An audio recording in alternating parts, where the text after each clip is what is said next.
As many as 40% of all children fall into the flexible or easy group. These children have regular feeding and nap routines. They adapt to new situations quickly. They are easily toilet trained and are generally cheerful. The flexible traits: regular rhythms, positive mood, quick to adapt, low intensity, low sensitivity. Flexible children seldom make a fuss and can be taken advantage of by other children. Those are flowers. What is that? Yes, you do know. This doesn't mean they don't have deep feelings. Their needs and wishes are as great as any child's. We have a bird like that, don't we? Huh? Your mommy has a bird? Got one. They need special attention so they don't get lost in the group. Did you have some at home? Okay. What's that kitty cat doing? The boy playing with the red ball is James. He's a flexible child. Watch how he expresses himself. He doesn't demand attention, but he wants it. He doesn't make a fuss, but shows his needs in quiet ways. Oh, okay. I'll wait for you right here, okay? His message might only be communicated by a glance, but his need can be just as great as a child who is more obvious. So with this type of child, the caregiver checks in from time to time.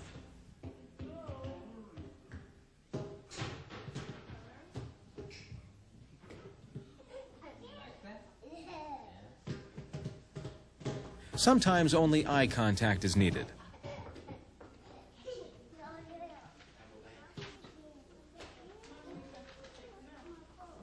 But sometimes the child needs more intimate contact. Even when other children are demanding your attention, if you keep track of the flexible child, you'll know when he needs you to get close. When the caregiver comes, watch James express his pleasure.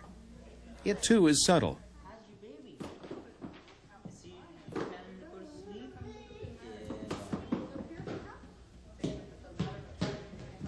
In group care, it's easy to get distracted, but the flexible child will really appreciate your attention.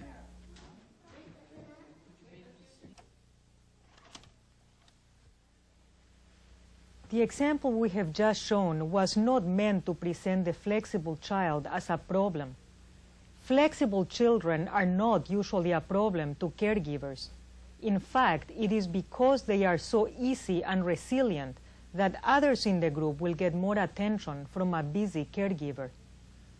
Even then, things usually go well with them because they get along easily with adults and other children. This is not so with the next most common temperament type. Maybe 15% of all children have a fearful or cautious temperament. Often called shy or timid, this is a child who may need more time and attention to warm up to a new setting or new people. If they are pushed to join in or adapt too quickly, they withdraw and sometimes cry.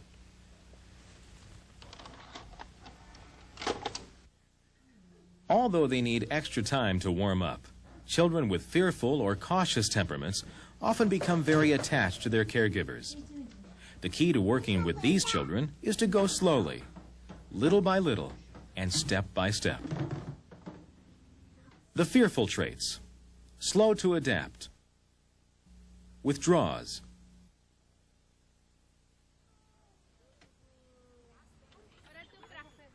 Carla is a particularly cautious child. She uses Yolanda, her caregiver, as her base for security.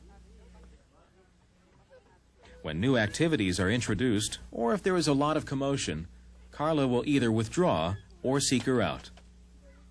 Yolanda, knowing Carla's temperamental tendencies, doesn't push her.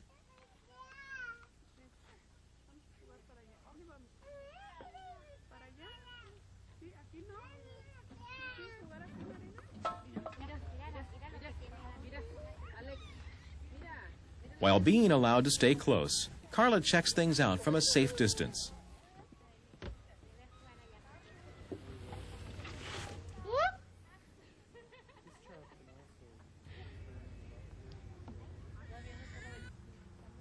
Just because Carla is resistant to new things at first doesn't mean that she won't ever enjoy them. She just needs more time to warm up.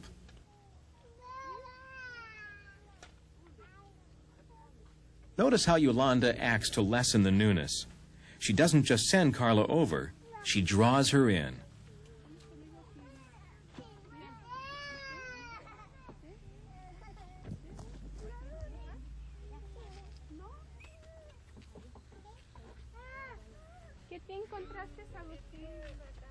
And stays for a while to make sure Carla's emotion has changed from caution to enjoyment.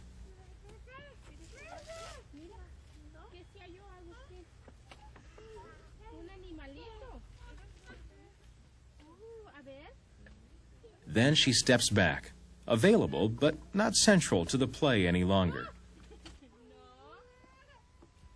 With cautious children, caregivers will find themselves going through this sequence of being with, taking to, stepping back, remaining available, and moving on a number of times a day. But that's not all they can do to help these children. Sometimes they can help by allowing them to experience new things with a friend. Or they can make sure that children have their own special place, like a cubby. How the environment is set up also has an effect on these children. If they can find things pretty much in the same place each day, it decreases the feeling of newness. Assigning one principal caregiver to each child is also important. If cautious children have to relate to many different people without any one being special, they may withdraw even more than usual. But no matter what you do, when a new situation, new children, or new caregivers appear, the cautious child will probably need some special handling. Special but different handling is needed with the third temperamental type. Unlike the cautious child, this child seldom holds back. About 10% of children fit into the feisty, fussy, or active category. This temperamental type is often difficult for caregivers to handle. Of all the temperamental types, caregivers often have the most difficulty and the most fun with feisty children. Because these children are so intense, they can be a handful.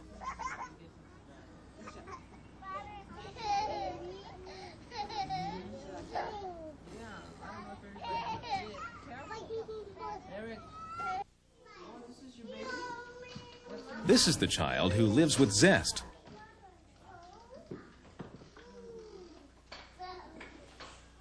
And lets everybody know when she is pleased or displeased. Feisty children can be active, intense, distractible, sensitive, irregular, moody.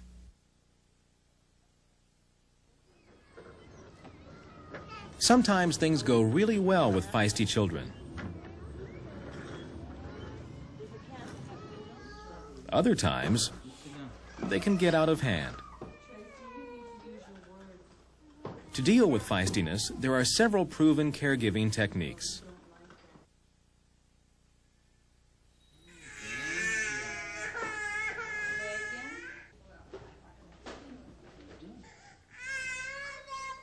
Knowing that Megan had taken the blanket away from Carol and is furious because Carol took it back, Phyllis, the caregiver, uses the redirection technique.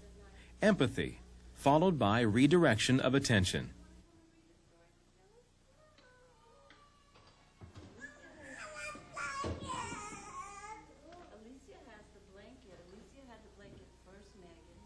At first it doesn't work because Megan is still caught up in her emotions.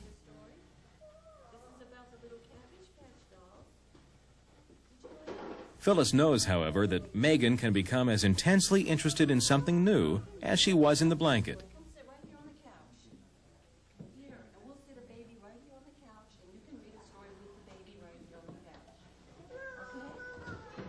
By continuing to redirect, Phyllis helps the feisty child move on. When feisty children don't sleep, eat, or eliminate with any regularity, they tend to be fussy.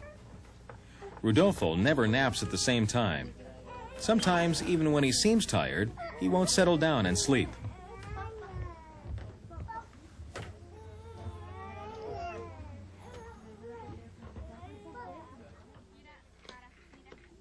Children who are irregular probably won't fit a schedule, so the key to dealing with them is flexibility.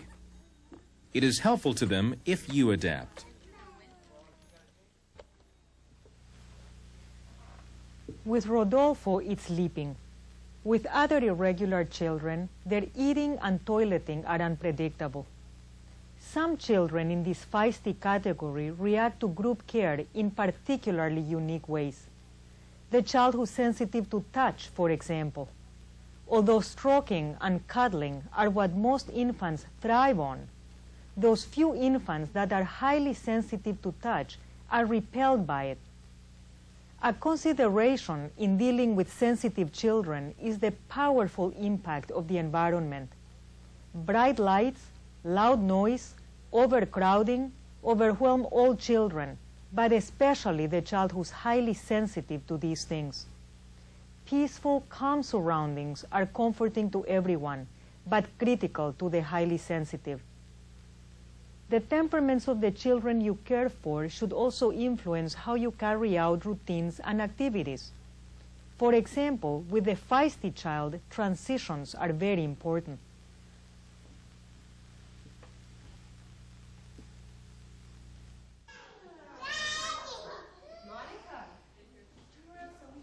Feisty children resist being rushed. Watch what happens with Lydia. Are you through eating, Lydia? Are you ready to go wash up? Some more. Let's go put our plate in the trash. Pick your plate up, Lydia. Yes, we need to go clean up now. Let's put our plate away. Right over here in our bucket. Come on, Lydia. After we finish eating, Lydia, we're going to go to the bathroom and wash our hands.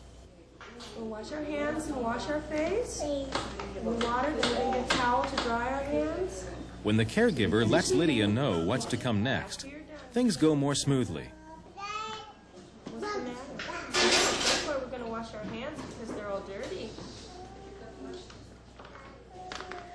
Are you ready now?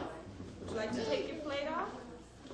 By giving Lydia time, the likelihood of an intense reaction to a change was reduced.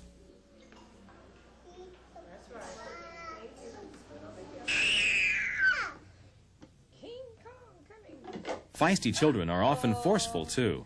And if they don't get their way, these children may get frustrated and be disruptive. Okay. 1, 2, 3, 4, 5, 6.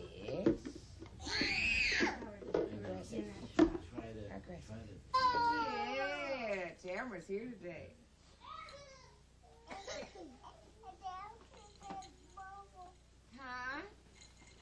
It may seem like they are constantly pushy and loud.